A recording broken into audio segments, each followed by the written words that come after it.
Okay, bismillahirrahmanirrahim. Assalamualaikum warahmatullahi wabarakatuh dan selamat sejahtera. Okey, pada minggu ni kita akan sambung pembelajaran kita dengan bab 1, rangsangan dan gerak balas. Pada minggu lepas, kita dah belajar tentang unit 1.1 tentang sistem saraf manusia, unit 1.2, rangsangan dan gerak balas dalam haiwan. Haiwan mengesan rangsangan dan menghasilkan gerak balas yang sesuai. Gerak balas haiwan terbahagi kepada dua, iaitu tindakan terkawal dan tindakan luar kawal. Oleh itu, pada hari ini kita akan sambung unit 1.3 tentang rangsangan dan gerak balas dalam tumbuhan. Seperti manusia dan haiwan, tumbuhan juga boleh mengesan rangsangan dan bergerak balas terhadap rangsangan yang dikesan. Gerak balas tumbuhan boleh dibahagikan kepada dua jenis, iaitu yang pertama adalah tropisma dan yang kedua adalah gerak balas nastik. Apa itu tropisma? Tropisma merupakan gerak balas terarah tumbuhan terhadap rangsangan sebagai contoh cahaya, air, graviti dan sentuhan yang datang dari suatu arah. Tropisma terbahagi kepada 4, iaitu fototropisma, iaitu bergerak balas terhadap rangsangan cahaya. Hidrotropisma, iaitu bergerak balas terhadap rangsangan air. Geotropisma pula ialah bergerak balas terhadap rangsangan graviti. Tikmotropisma ialah bergerak balas terhadap rangsangan sentuhan. Bahagian tertentu pada tumbuhan akan tumbuh ke arah atau menjauhi rangsangan yang dikesan. Bahagian tumbuhan yang tumbuh ke arah rangsangan dikenali sebagai tropisma positif, manakala bahagian tumbuhan yang tumbuh menjauhi rangsangan dikenali sebagai tropisma negatif. Gerak balas terarah tumbuhan lazimnya berlaku dengan perlahan dan kurang ketara. Okey, seterusnya kita akan bincangkan bahagian-bahagian tumbuhan dan jenis gerak balas yang terlibat. Bahagian tumbuhan yang pertama adalah pucuk atau daun. Pucuk atau daun akan menghasilkan gerak balas fototropisma positif bagi membolehkan tumbuhan mendapat cahaya matahari untuk berfotosintesis. Namun, bagi pucuk atau daun, akan menghasilkan gerak balas negatif bagi hidrotropisma untuk menjauhi air dan juga negatif geotropisma untuk menjauhi graviti. Bahagian tumbuhan yang kedua adalah akar.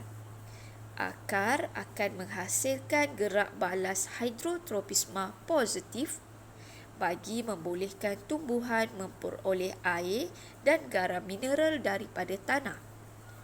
Akar juga akan menghasilkan gerak balas geotropisma positif bagi membolehkan akar tumbuhan tertanam jauh ke dalam tanah untuk sokongan.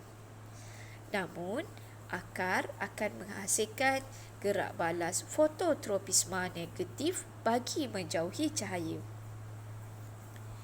Bahagian tumbuhan yang ketiga sebagai contoh batang, iaitu bagi tumbuhan memanjat seperti pokok timun.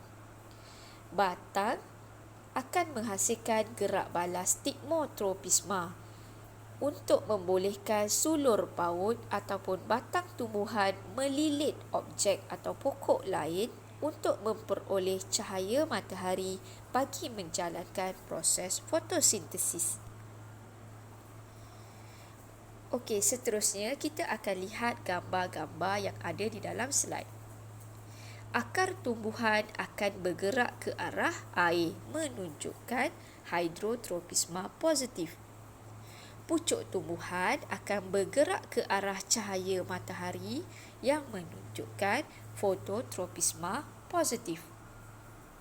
Batang tumbuhan akan melilit struktur kayu menunjukkan tikmotropisma positif.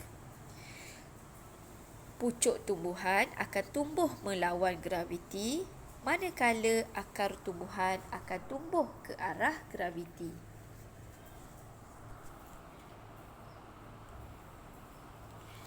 Seterusnya adalah gerak balas yang kedua, iaitu gerak balas nastik.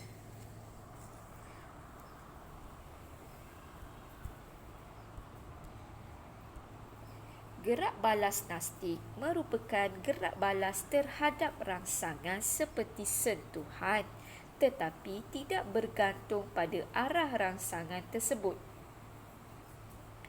Gerak balas nastik berlaku lebih cepat daripada tropisma.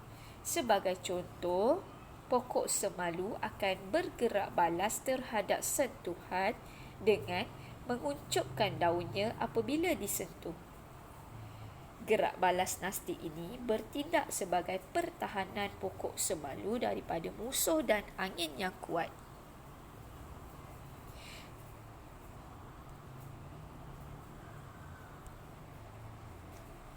Okey, gambar-gambar yang ada di dalam slide menunjukkan gerak balas nastik bagi pokok periuk kera.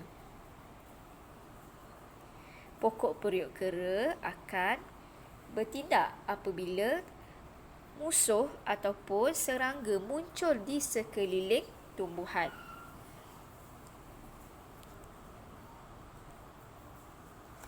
Okey, unit terakhir di dalam bab 1 adalah unit 1.4 tentang kepentingan gerak balas terhadap rangsangan dalam haiwan lain. Terdapat dua jenis penglihatan, iaitu penglihatan monokular dan penglihatan stereoskopik.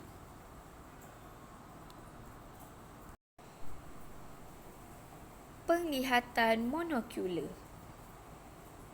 Haiwan seperti tikus, ayam dan arnab pula mempunyai sepasang mata yang terletak di sisi kepala. Haiwan ini mempunyai penglihatan monokular. Penglihatan monokular ialah penglihatan yang menggunakan setiap mata secara berasingan. Penglihatan ini akan menghasilkan medan penglihatan yang lebih luas. Walau bagaimanapun, imej yang terhasil adalah kurang tajam. Kedudukan mata bagi penglihatan monokular adalah berada di kiri dan kanan kepala. Jenis penglihatan yang kedua adalah penglihatan stereoskopik. Manusia dan haiwan seperti kucing dan burung hantu mempunyai sepasang mata yang terletak di hadapan kepala. Manusia dan haiwan ini mempunyai penglihatan stereoskopik. Penglihatan stereoskopik ialah penglihatan yang menggunakan kedua-dua mata secara serentak. Penglihatan ini dapat menganggar jarak dengan tepat dan imej yang lebih tajam. Kedudukan mata bagi penglihatan stereoskopik adalah berada di bahagian hadapan kepala. Penglihatan monokular. Ciri-ciri penglihatan monokular yang pertama adalah kedua-dua mata terletak di sisi kepala, iaitu di kiri dan kanan. Ciri yang kedua, keluasan medan penglihatan adalah lebih besar. Ciri ketiga, medan penglihatan yang tidak bertindih atau bertindih hanya sedikit sahaja. Ciri keempat, imej dua dimensi yang terbentuk di dalam medan penglihatan yang tidak bertindih menyebabkan jarak, saiz dan kedalaman objek tidak dapat dianggar dengan tepat.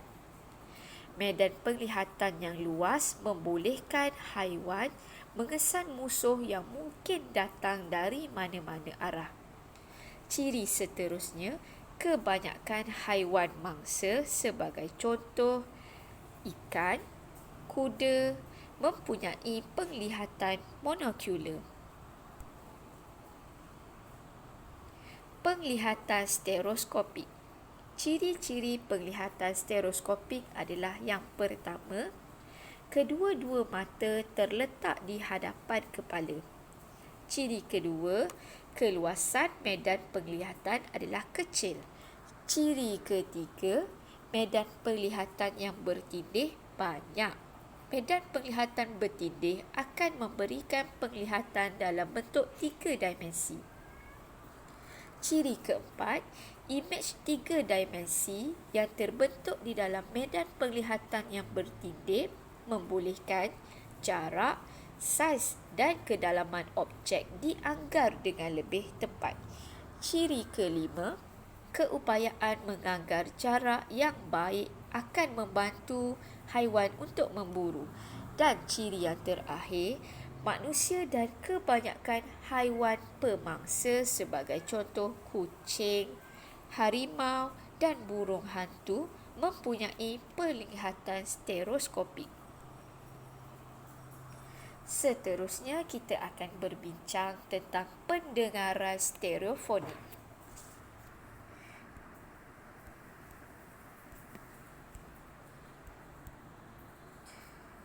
Pendengaran stereofonik ialah pendengaran dengan menggunakan kedua-dua belah telinga. Pendengaran stereofonik membolehkan kita menentukan arah bunyi dan dengan lebih tepat.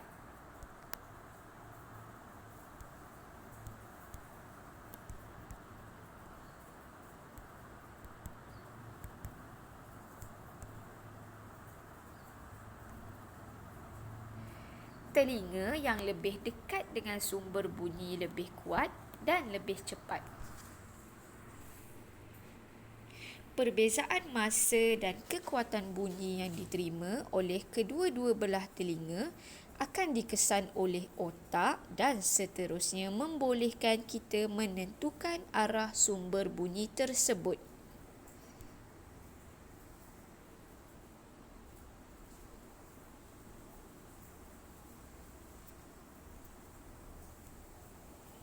Organ deria menjamin kesinambungan haiwan di bumi. Haiwan juga berupaya mengesan di persekitaran dan melakukan gerak balas terhadap berbeza dari segi mekanisme dan keupayaan mengikut spesies. Haiwan melakukan gerak balas untuk yang pertama, melindungi diri daripada pemangsa. Dan juga haiwan melakukan gerak balas untuk mengesan mangsa.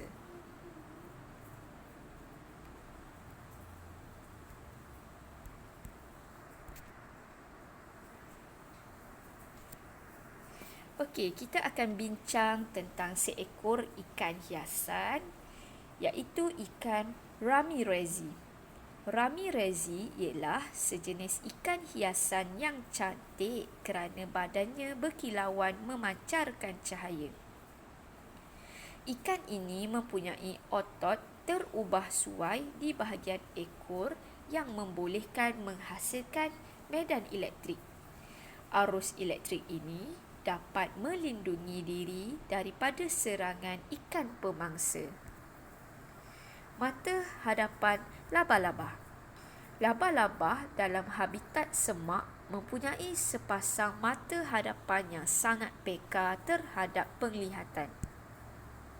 Hal ini membolehkannya mengesan musuh yang terperangkap di sarangnya.